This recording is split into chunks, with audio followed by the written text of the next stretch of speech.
आज हम लोग जो पढ़ेंगे वो टॉपिक है ऑक्सीडेशन नंबर। तो देखिए ऑक्सीडेशन नंबर में क्या है।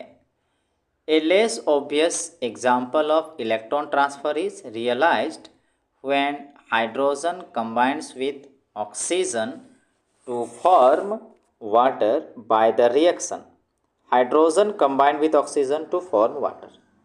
देखिए यहाँ पर ये कहना चाह रहा है कि जब हाइड्रोजन ऑक्सीजन से रिएक्शन करता है और जो वाटर बनाता है तो वहाँ पर जो इलेक्ट्रॉन ट्रांसफ़र हो रहा है इस चीज़ को अगर हम समझें तो ये कम स्पष्टता नज़र आती है। मतलब उतनी स्पष्ट नज़र यहाँ नहीं आता है जब हाइड्रोजन कंबाइन करता है ऑक्सीजन से और वाटर बनाता है और इलेक्ट्रॉन को कहीं ट्रांसफ़र हो रहा है, तो ये उतनी स्पष्ट नहीं हम लोग को प्रतीत होता है, या कह सकते हैं उतनी स्पष्ट वर्णन नहीं हो रहा है इलेक्ट्रॉन के ट्रांसफ़र का।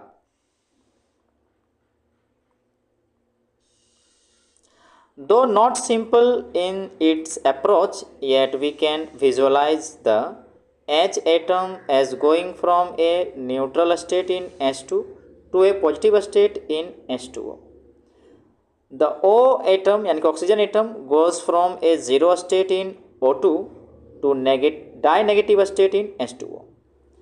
लिखा है कि यद्यपि सरल तरीका तो नहीं है, फिर भी हम यहाँ सोच सकते हैं कि H2 जो है, यानी कि यहाँ पर जो H2 जो है उसमें पहले जीरो स्टेट, यानी कि इसमें जीरो स्टेट है चार्ज में, किंतु जब वो वाटर बनाया तो यहाँ पर हाइड्रोजन में जो इसकी स्टेट आ जाती है उसमें आपका आ जाता है चार्ज बढ़ जाता है, और चार्ज बढ़ने के बाद यहाँ पर पॉजिटिव स्टेट आ जाता है। मतलब यहाँ कह सकते हैं कि जब वो हाइड्रोजन रिएक्ट नहीं किया था तो यहाँ पर पहले इसका स्टेट जीरो था, किंतु जब रिएक्ट किया तो उसके बाद जो वाटर बनाया तो यहाँ पर हाइड्रोजन में पॉजिटिव स्टेट आया हुआ है। उसी प्रकार O एटम गोज फ्रॉम, यहाँ ऑक्सीजन जो है इसमें जो स्टेट है वो जीरो स्टेट है चार्ज का, और उसके बाद जब H2O बनाया तो इसमें जो डाई नेगेटिव स्टेट आ चुका है, यानी कि इसमें -2 डाई नेगेटिव स्टेट बन जाता है। तो यहाँ पर ऐसा लगता है जैसे मानो कि it is assume that there is an electron transfer from H2O, क्योंकि यहाँ पर देखिए प्लस हो रहा है या -2 हो रहा है, तो ऐसा लगता है जैसे मानो इलेक्ट्रॉन जो है कहाँ से ट्रांसफ़र हो रहा है, हाइड्रोजन से ट्रांसफ़र होके ऑक्सीजन में जा रहा है। तो कॉन्सिक्वेंटली नतीजा क्या हो रहा है, जो कि समझ रहे हैं कि हाइड्रोजन से इलेक्ट्रॉन निकल रहा है, और हाइड्रोजन से इलेक्ट्रॉन का निकलना यानी ऑक्सीडेशन, और हाइड्रोजन का तब हो रहा है ऑक्सीडाइज्ड क्योंकि इससे इलेक्ट्रॉन निकल रहा है। तो ऐसा लगता है जैसे मानो हाइड्रोजन क्या हो रहा है, ऑक्सीडाइज हो रहा है, और ऑक्सीजन क्या हो रहा है, रिड्यूस्ड हो रहा है, क्योंकि ऐसा लगता है जैसे मानो हाइड्रोजन से इलेक्ट्रॉन निकल रहा है और ऑक्सीजन में जा रहा है, तो इसलिए हाइड्रोजन क्या हो रहा है, ऑक्सीडाइज्ड, और ऑक्सीजन हो रहा है reduced. However as we shall see later, यद्यपि हम लोग बाद में देखेंगे कि the charge transfer is only partial, कि यहाँ जो इलेक्ट्रॉन यानी चार्ज का जो ट्रांसफ़र हो रहा है केवल आंशिक रूप से हो रहा है, केवल आंशिक रूप से हो रहा है, पूरी तरह से नहीं कह सकते हैं। And is perhaps better describe as an electron shift rather than a complete loss of electron by H and gain by O। तो यहाँ पर शायद अच्छा होगा ये वर्णन करना कि यहाँ इलेक्ट्रॉन का विस्थापन हो रहा है, शिफ्ट हो रहा है, बल्कि ये नहीं कहना कि हाइड्रोजन से पूरी तरह से इलेक्ट्रॉन लॉस हो रहा है और ऑक्सीजन के द्वारा गेन हो रहा है। यहाँ उचित होगा, बेहतर होगा कि ये कहना कि इलेक्ट्रॉन का शिफ्टिंग हो रहा है, उसका विस्थापन हो रहा है। What has been said here with respect to equation? अगर हम 7.18 के रिएक्शन के आधार पर कहें, जहाँ पर हाइड्रोजन ने ऑक्सीजन के साथ रिएक्शन किया और वाटर बनाया, तो वहाँ पर कह सकते हैं कि may be true for a good number of other reaction, मतलब हम लोग यहाँ पर बोल सकते हैं कि यहाँ एक अन्य प्रकार का रिएक्शन हो रहा है।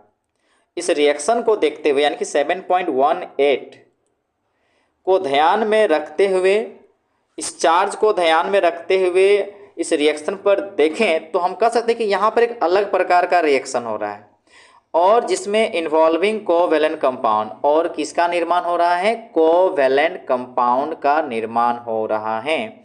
क्योंकि यहाँ पर पूरी तरह से हम चार्ज को ट्रांसफ़र के रूप में नहीं समझ रहे हैं, यहाँ पर कह सकते हैं शिफ्टिंग का, इसलिए इन्वॉल्विंग क्या निर्माण हो रहा है? कोवैलेंट कंपाउंड बन रहा है। Two such examples of this class of the reaction are, तो यहाँ पर उसी प्रकार के हम दो रिएक्शन और लें तो यहाँ पर देखने को मिलता है, जैसे कि हाइड्रोजन कंबाइन किया क्लोरीन के साथ तो यहाँ बनाया hydrogen chloride.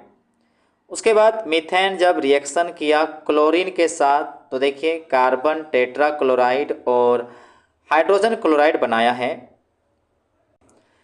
In order to keep track of electron shift in chemical reaction involving formation of covalent compounds, तो अगर हम लोग यहाँ पर इलेक्ट्रॉन के शिफ्ट को ध्यान में रखें और केमिकल रिएक्शन में लोग बात कर रहे थे कि यहाँ पर इलेक्ट्रॉन शिफ्टिंग हो रहा है, तो इससे क्या बना? इससे कोवैलेंट कंपाउंड का फॉर्मेशन हो रहा है। A more practical method of using oxidation number has been developed, मतलब जब कोवैलेंट कंपाउंड का निर्माण होता है इलेक्ट्रॉन के शिफ्टिंग में, तो इसको ध्यान में रखकर क्या बना है? Oxidation number. ऑक्सीडेशन नंबर का एक मेथड का डेवलपमेंट हुआ है जो क्या करता है? तो इस प्रकार के रिएक्शन को ध्यान में रखता है कि कहाँ पर ऑक्सीडेशन हो रहा है, कहाँ पर रिडक्शन हो रहा है। In this method it is always assume that, इस मेथड में हमेशा ये समझा जाता है कि there is a complete transfer of electron from a less electronegative atom to a more electronegative atom, मतलब ऑक्सीडेशन नंबर वाले मेथड में ये हमेशा समझा जाता है कि मानो इलेक्ट्रॉन का पूरी तरह से ट्रांसफ़र हो रहा है कम इलेक्ट्रोनेगेटिव एटम से ज़्यादा इलेक्ट्रोनेगेटिव एटम की तरफ। For example we rewrite equation, देखिए अब हम लोग इसको एग्जाम्पल को अच्छे तरीके से समझते हैं कि किस प्रकार से ट्रांसफ़र हो रहा है, ऑक्सीडेशन नंबर के आधार पर समझते हैं, और फिर से हम लोग 7.18 से 7.20 रिएक्शन को फिर से लिखेंगे और दिखाएंगे कि यहाँ पर किस प्रकार चार्ज जो है each of the atom forming part of the reaction, मतलब जो रिएक्शन में किस प्रकार का चार्ज आ रहा है जब रिएक्शन बना है।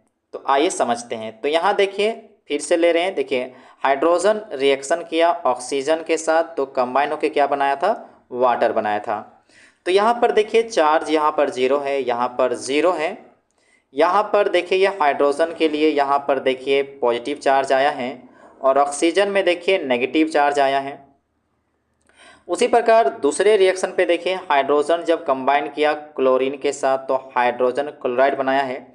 यहाँ पर देखिए शुरुआती स्टेट में यहाँ पर देखिए इसका 0 चार्ज है, इसके क्लोरीन का भी शुरुआती स्टेट में देखिए 0 चार्ज है, पर यहाँ देखिए यहाँ पर क्लोरीन में नेगेटिव चार्ज आया है और हाइड्रोजन में पॉजिटिव चार्ज आया है। लास्ट जो रिएक्शन है अगर उसमें देखें तो यहाँ पर देखिए मीथेन जो रिएक्शन किया है क्लोरीन के साथ तो देखिए कार्बन टेट्रा क्लोराइड और हाइड्रोजन क्लोराइड बनाया है। चूँकि यहाँ कंपाउंड है तो यहाँ पर चार्ज तो होगा, तो देखिए हाइड्रोजन पर पॉजिटिव चार्ज है और कार्बन पर नेगेटिव चार्ज है। चूँकि ये कोई कंपाउंड नहीं बनाया है इसलिए है। यहाँ पर देखिए कंपाउंड में इस कार्बन की जो स्टेट की बात करें तो प्लस चार्ज है और क्लोरीन के लिए देखिए यहाँ पर -1 आया है। यहाँ पर देखिए हाइड्रोजन क्लोराइड में यहाँ पर हाइड्रोजन के लिए +1 लिया गया है और क्लोरीन के लिए -1। तो आप यहाँ देख सकते हैं कि हाइड्रोजन में देखिए आ रहा है प्लस चार्ज, पहले कोई चार्ज नहीं था, 0 स्टेट में था, अब यहाँ पर पॉजिटिव चार्ज में आ रहा है, मतलब ऐसा लग रहा है जैसे मानो इलेक्ट्रॉन निकला हुआ है। और ऑक्सीजन में देखिए यहाँ पर पहले 0 स्टेट था, अब यहाँ पर -2 हो रहा है, मतलब यहाँ पर इलेक्ट्रॉन गेन किया है। मतलब इस पूरे ओवरऑल इस रिएक्शन को देखें तो यहाँ से लगता है कि जैसे मानो हाइड्रोजन से इलेक्ट्रॉन निकला है और ऑक्सीजन में गया है, यानी कि हाइड्रोजन से इलेक्ट्रॉन निकलना और फिर ऑक्सीजन के द्वारा गेन होना, तो यानी कि ऑक्सीडेशन और रिडक्शन दोनों देखने को मिला है यहाँ पर। तो ये चीज़ की जानकारी किससे मिला? चार्ज की सहायता से। और ये किस मेथड से हुआ? और ये हम लोग मेथड हुआ ऑक्सीडेशन नंबर के मेथड से।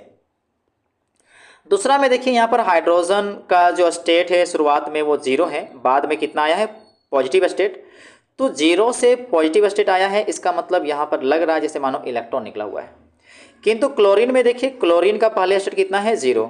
अब कितना हो रहा है यहाँ पर? -1। मतलब यहाँ लग रहा है जैसे मानो कि क्लोरीन ने इलेक्ट्रॉन लिया है। तो यहाँ पर देखिए एक के द्वारा इलेक्ट्रॉन लॉस देखने को मिल रहा है और एक के द्वारा इलेक्ट्रॉन गेन को देखने को मिल रहा है, यानी कि यहाँ पर ऑक्सीडेशन और रिडक्शन दोनों देखने को मिल रहा है, यानी कि रेडॉक्स रिएक्शन देखने को मिल रहा है। उसी प्रकार लास्ट वाले रिएक्शन में देखिए तो यहाँ पर अगर देखा जाए तो देखिए यहाँ कार्बन का जो स्टेट है शुरुआत में, कार्बन की स्टेट -4 है और यहाँ देखिए कार्बन की स्टेट +4 है, यानी कि यहाँ पर स्टेट बढ़ गया है। तो यानी कि यहाँ पर इलेक्ट्रॉन लॉस को देखने को मिल रहा है। किंतु अगर हम क्लोरीन पे देखिए तो क्लोरीन में पहले 0 स्टेट है, अब यहाँ पर देखिए नेगेटिव स्टेट आया है, मतलब इन्होंने गेन किया है। तो यहाँ पर भी क्या देखते हैं? किसी के द्वारा इलेक्ट्रॉन लॉस देखने को मिल रहा है तो किसी के द्वारा गेन देखने को मिल रहा है, कि यानी कि यहाँ पर भी ऑक्सीडेशन और रिडक्शन हो रहा है, यानी कि रेडॉक्स रिएक्शन देखने को मिल रहा है। It may be emphasize that the assumption of electron transfer is made for bookkeeping purpose only, and it will become obvious at the later stage in this unit that is leads to the simple description of redox reaction। मतलब इस पर बल दिया जाए कि electron जो transfer की जो कल्पना है केवल लेखा जोखा रखने के लिए की गई है। यहाँ हम लोग जोर डालकर कह सकते हैं कि इलेक्ट्रॉन ट्रांसफ़र की जो एजप्शन है, जो कल्पना है, वो केवल लेखा जोखा रखने के लिए की गई है, केवल बुक कीपिंग पर्पस के लिए। मगर इस चैप्टर में आगे चलने पर स्पष्ट हो जाएगा कि किस प्रकार ये रेडॉक्स रिएक्शन को सिंपल करने में मदद कर रहा है। रेडॉक्स रिएक्शन को डिस्क्राइब करने में कितना सिंपल होता है ये हमें समझ में आएगा। Oxidation number denotes the oxidation state of an element in a compound ascertained according to the set of rules formulated on the basis that electron pair in a covalent bond belonging entirely to more electronegative element। तो यहाँ पर oxidation number बता रहा है कि oxidation number denote करता है oxidation state को। ऑक्सीडेशन नंबर क्या दर्शा रहा है? ऑक्सीडेशन स्टेट को किसी एक एलिमेंट का एक कंपाउंड में, और वो भी एक विशेष नियम के तहत, एक नियम के आधार पर किया जाता है कि इलेक्ट्रॉन पेयर जो है एक कोवैलेंट बॉन्ड में, इलेक्ट्रॉन की जो जोड़ा होता है कहाँ पर? कोवैलेंट बॉन्ड में। तो उसमें जो इलेक्ट्रॉन जो होता है वो पूरी तरह से किससे संबंधित होता है? मोर इलेक्ट्रोनेगेटिव से संबंधित होता है। तो पुनः दोहराना चाहेंगे कि किसी कंपाउंड में जो ऑक्सीडेशन नंबर होता है किसी एलिमेंट का, उसके ऑक्सीडेशन स्टेट को दर्शाता है, जिसे इस नियम के आधार पर किया जाता है कि जहाँ पर कोवैलेंट जो बॉन्ड बना हुआ होता है तो इलेक्ट्रॉन पेयर के बीच में, तो वो जो इलेक्ट्रॉन जो होता है वो ज़्यादा इलेक्ट्रोनेगेटिव एलिमेंट से संबंध होता है।